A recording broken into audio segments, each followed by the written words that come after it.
everybody. Welcome to the Great Someday page. Today, Look at me. today Olivia and I Francis, enough. are going to make some pizza dough. We're going to have Pizza pizza. for me. Pizza for you, pizza for me, pizza for everybody on Saturday. We're all hanging out together. So, pizza. We're going to, I have a recipe here from the marathonmom.com. It's just the recipe that I like the best, so you can pick your own, but I'm going to show you the method today. I've got 1.5 cups of warm water. It's warm enough that I can just keep my finger in there, about bath water warm. We don't want to go much warmer than that. If it's too hot for you to keep your finger in, it'll kill the yeast. So I'm going to add a teaspoon of yeast to my warm water, and I keep my yeast in a mason jar. I buy it by the pound because not all of my recipes call for a whole packet of yeast, so I buy it by the pound, and then I keep it in this freezer jar in the freezer because yeast is a living being and you don't want it to expire sitting in your cabinet waiting for you. Then I'm going to add a tablespoon of sugar to the yeast, and the point of that is we want to wake up the yeast in its form in the jar. It's in little like grains almost, so you have to get it wet, and then as soon as you wake it up with water, you've got to feed it. Sugar, I said before, was a living being, and we have to feed it, and it feeds on sugar. Most of the time when I make my recipes, I like to use honey. I think the honey does a better job of proofing the yeast, but today I'm just using plain regular white sugar. You're about 2 minutes right now. Okay. I already did some yeast and water. It's not bubbling up like I quite am ready for. So we'll let that sit back here a little bit longer and wake up.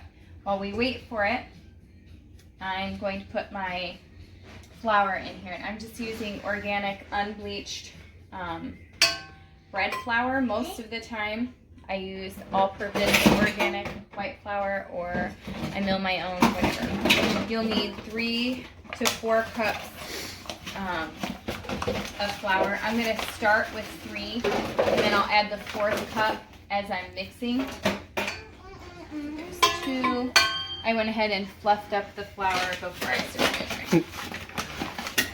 And that's because flour settles in the bag. Are you getting water all over the floor? So yes is the answer? Okay, is this better? Yeah. Okay. Just make sure you clean it up, Francis. So we've got our flour in, and then we're going to do a teaspoon of salt, and I like to use the Himalayan salt because it has more minerals and things our body needs. It's actually a hydrating salt instead of a dehydrating salt. No iodine in it though, right? Not like the iodized salt. This is going to have some found naturally in the sea. It's not... Oh, sorry, I shouldn't have asked the question. Okay. Yeah, moving That's a on. great Let's go. question. Yeah. It's not iodized salt. No, that's correct. So the salt goes in, and then I'm using extra virgin olive oil. And we pour 1/3 cup in with that. That's the Costco brand because it's pretty good. Yeah, the Costco brand is really reliable. But I like the brand. Gonna be old judge. You can change the oils on this.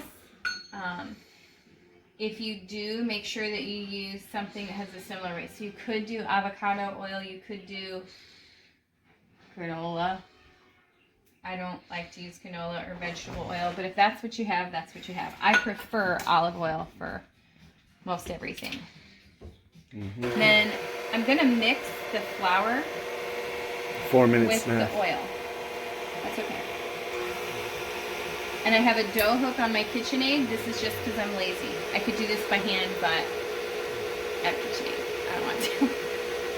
It's easier. It's just easier. So once this starts forming little beads and things, I'll get in there with my spoon and stir some of that flour down into the oil.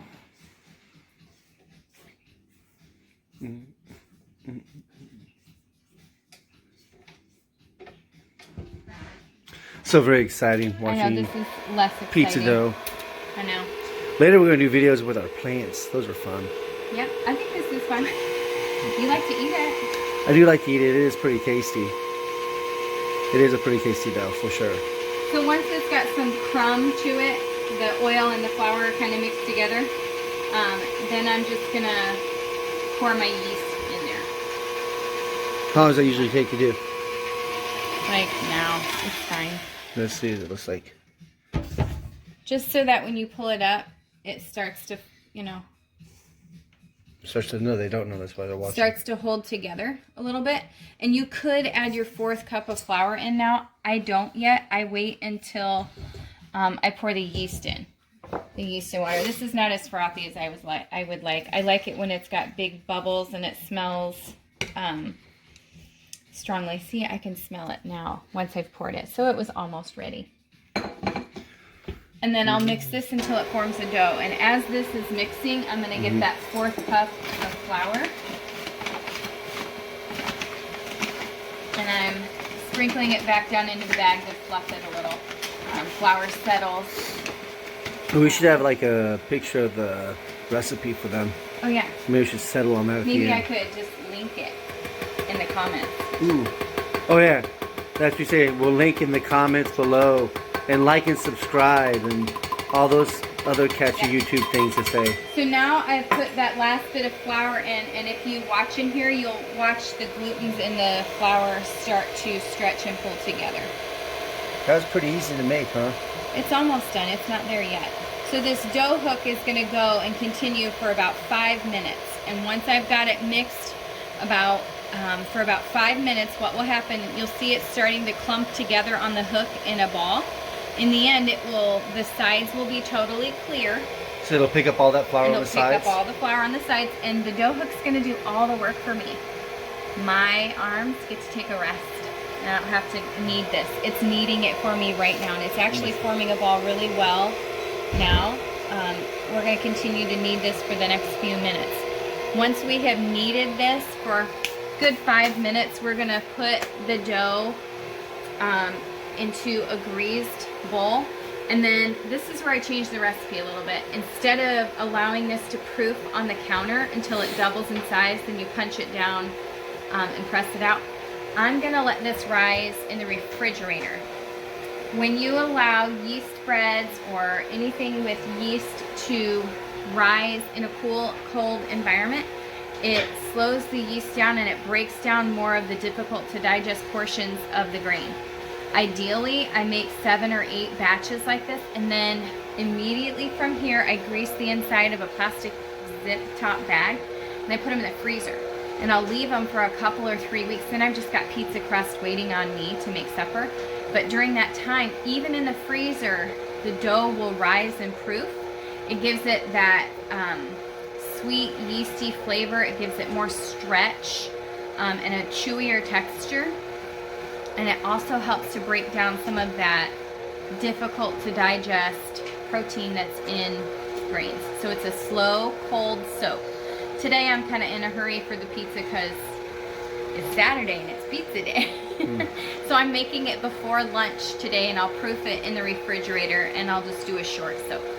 8.5 right now. Okay, got it. This will make 2 big pizzas. When it's time to make them, the dough will have doubled in size. You punch it down, roll it into one ball again, cut it in half, and then you press that dough out onto your pizza shape. You'll shape it and flatten it. You can make it as thin as you want, or you can even pull it over the edges of your pizza pan, fill the crust with pepperoni and cheese, however you want to do it, and then roll it up so you can make a stuffed crust. Yep, we're getting there. See how the dough is not sticking to the sides very much, but it is kind of melting to the bottom. It may need just a little more flour. I'm going to let it go a couple more minutes and see. If it kind of ends up breaking down like it is now, see that? See how it's now sticking to the sides? That means my dough is too wet, and I'm going to need just a little more flour. So I'm not going to measure. I know, don't freak out. It's going to be fine. And I'm just going to sprinkle a little dough on the side. See how my dough is moving more freely now? Once my dough is moving more freely and tumbling off and rolling down over itself again, the kneading can continue. After the flour I just sprinkled in there gets kind of wet with the dough, settle down. It may melt again. 10 And minutes. If it melts again, I will sprinkle just a smidge more in. Okay? What we do with this, you can make pizza with this, obviously, but we also make pizza-filled pockets. You can do ham and cheese, chicken and cheese, whatever you want. And you would just kind of fold the dough over your filling.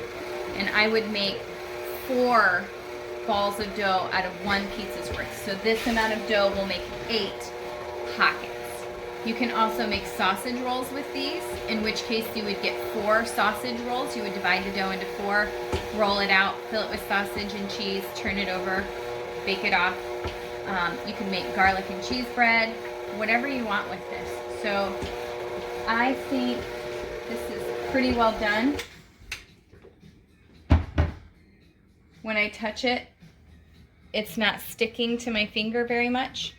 So I'll peel this off. I'll grease my... And that's what a dough hook bowl. looks like right there. Yep, this is the KitchenAid dough hook. See how it's not really stuck to me much? It's smooth and elastic. It's just right. So I'll grease the flour bowl. I'll cover it with a damp towel and let it rise in the fridge. In closing, I hope you enjoy your pizza dough. Please like and subscribe so you can catch us again next time. We're going to be home hanging out for a couple of days. and Francis? So, so just be watching. If you like and subscribe, you'll catch us again. We're going to be posting lots of videos so that you have something to watch while you're hanging out too. Have a good day. What are we? Oh, we are The Great Someday. All right. Rock Bye on. from The Great Someday.